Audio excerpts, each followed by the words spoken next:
Fala aí, galerinha. Então vamos lá para mais uma atividade da semana, disciplina Ciências, professor Paulo Vitor. Atividade da semana, ela consiste em mais um TD. Esse TD enviado pela Secretaria de Educação. Tá? Então nós vamos estar trabalhando com ele hoje. Então, responder, fazer no caderno somente as respostas. Tá? Não quero que vocês copiem essa questão, porque tem questão que tem texto grande, tem questão que tem imagem, então não precisa copiar a questão, somente as respostas. Então vamos lá.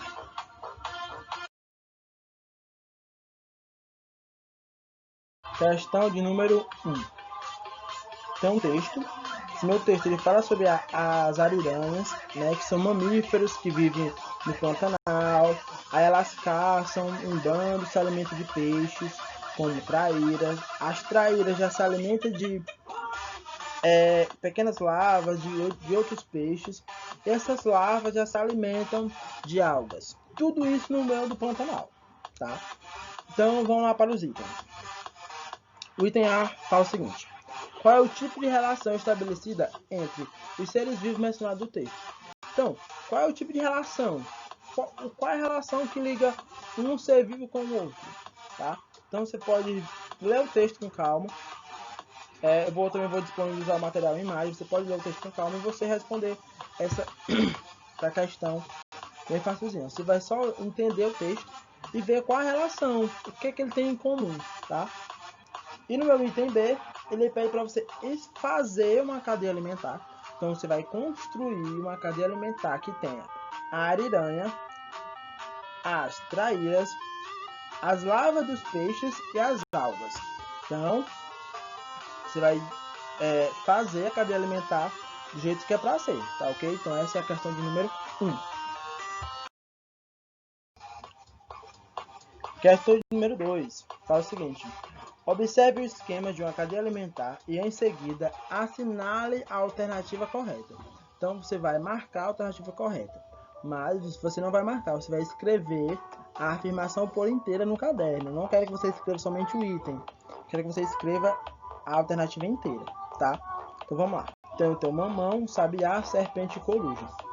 Então, eu acho que essa cadeia alimentar a gente já viu, né? Então você vai marcar o item correto. Então vamos lá para o item. A serpente se alimenta do mamão e da sabiá? Item B. A sabiá come a serpente e a coruja?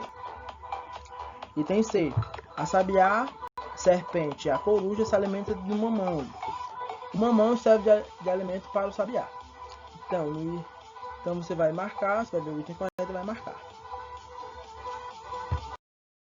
Questão de número 3.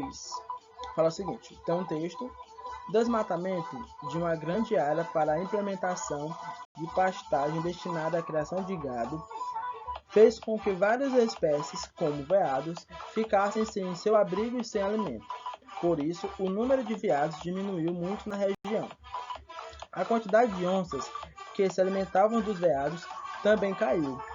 E os que restaram, sem ter suas presas naturais disponíveis, passaram a atacar bandos de gado, causando prejuízo econômico para o criador. Então tem um texto que fala sobre o desmatamento. Esse desmatamento gerou a diminuição do número de veado e automaticamente também diminuiu o número de onças. E por conta disso, né, as onças ficaram sem seu alimento natural. As onças que ficaram começaram a atacar os rebanhos de gado, né? Então o texto fala sobre isso. Vamos lá para a questão 3. Sobre o texto acima, assina a alternativa correta. Então vamos lá. Item A. O prejuízo econômico do criador é consequência do desequilíbrio da cadeia alimentar da região, desencadeado pela modificação que o próprio ser humano causou no ambiente. Item B. O equilíbrio da cadeia alimentar foi mantido, mesmo após a interferência do ser humano na região. Item C.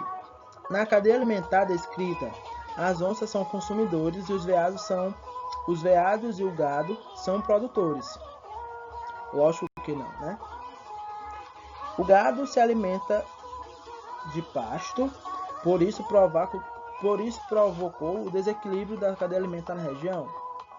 Também não, né? Se ele de gado, então lógico que ele não vai provocar o desequilíbrio da cadeia alimentar, tá? Então vocês vejam aí o item correto e escrevam novamente o item inteiro, viu? Então vamos lá para a questão de número 4. Fala o seguinte: alguns alunos fizeram afirmações sobre o processo de fotossíntese e de respiração das plantas. Leia as afirmações e a seguir indique quais alunos estavam corretos. Então eu vou ter mais de um aluno correto, tá ok? Então vamos lá para a afirmação de Antônio. As sementes fazem fotossíntese e assim obtêm energia para a germinação. Bruna, as sementes armazenam a energia que será utilizada no processo de germinação. Laura, a luz e a água são alimentos para as plantas, pois é daí que elas retiram energia para sobreviver. José, na fotossíntese, as plantas utilizam a água, a luz e o gás carbônico para produzir glicose. Marcelo, os animais só respiram e as plantas só fazem fotossíntese. Então eu tenho as afirmações aí, então você vai me dizer quais alunos estavam corretos. Quer dizer que tem mais de um aluno.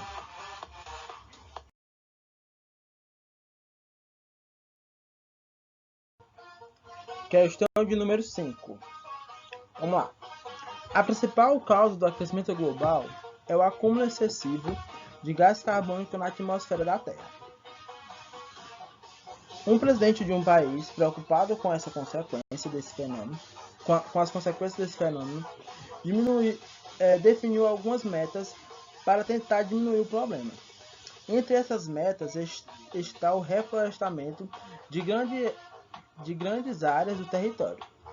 Considerando essas informações, assinale a alternativa que explica por que novas árvores podem ajudar a combater o aquecimento global. Então, na questão 5, você vai me dizer o porquê, ou o que explica, né? O que explica o porquê que as árvores ajudam no combate ao aquecimento global. Por que árvores ajudam no combate do aquecimento global? Então vamos lá para os itens. Então a questão, mais uma vez, não precisa copiar no caderno, tá? Copia somente o item por inteiro. A afirmação por inteira, né?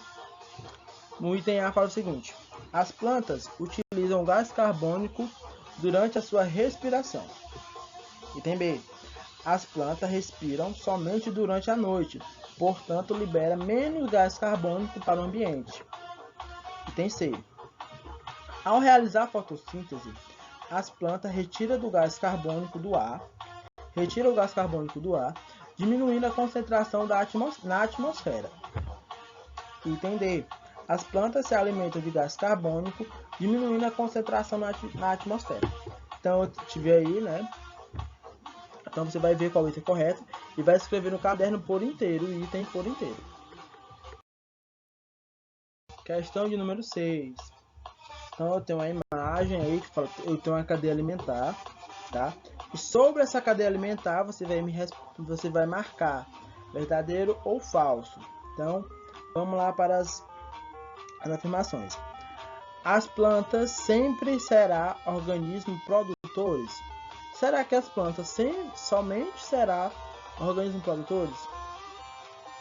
O lagarto pode ser considerado consumidor secundário e terciário? Não sei. A cobra pode ser considerada um organismo produtor, consumidor terciário ou quaternário? O sapo será sempre considerado consumidor terciário? A garça sempre será o topo da cadeia alimentar, portanto, um organismo produtor. Então, você vai ver, né, a gente falou bastante sobre o que são produtores e o que são consumidores, né? Aqueles organismos que fazem fotossíntese, eles são sempre organismos produtores. Todo ser vivo que faz fotossíntese, ele é um ser vivo, na cadeia alimentar ele é produtor, tá? Não esqueçam disso, para essa questão. Questão de número 7. Essa questão número 7 a gente já fez ela, tá? Ela caiu na nossa diagnóstica. Então ela fala o seguinte: considerando os 4 peixes da imagem formando uma população e alimenta-se de algas e plantas aquáticas, sobre essa cadeia alimentar, pode-se afirmar que... Então, você vai ter que mais uma questão para marcar, tá? E eu vou querer que vocês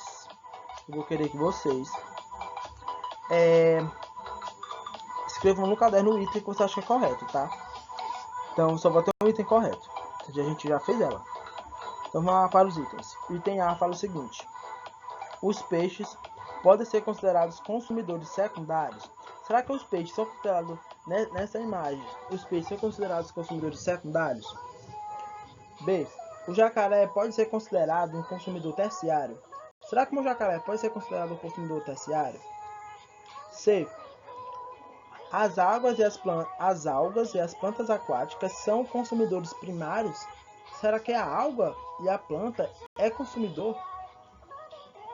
Entender. Os peixes podem ser considerados consumidores primários. Então, será que os peixes são considerados consumidores primários? Item E. O jacaré está no segundo nível trófico, pois é um consumidor secundário. Então, o jacaré está no segundo nível trófico e pode ser considerado um consumidor secundário? Sim ou não? Não sei. Tá? Então, vocês vão ver, observar a imagem, vão me responder, tá? Então, essa foi a nossa atividade de hoje, galerinha. 7 questõezinhas, tá? Então, lembrando mais uma vez, vocês vão ter que fazer a atividade. Não esqueça de tirar foto, tá? Se for tirar foto, me manda direitinho, tá? Ok? Então, valeu, galerinha. Até a próxima.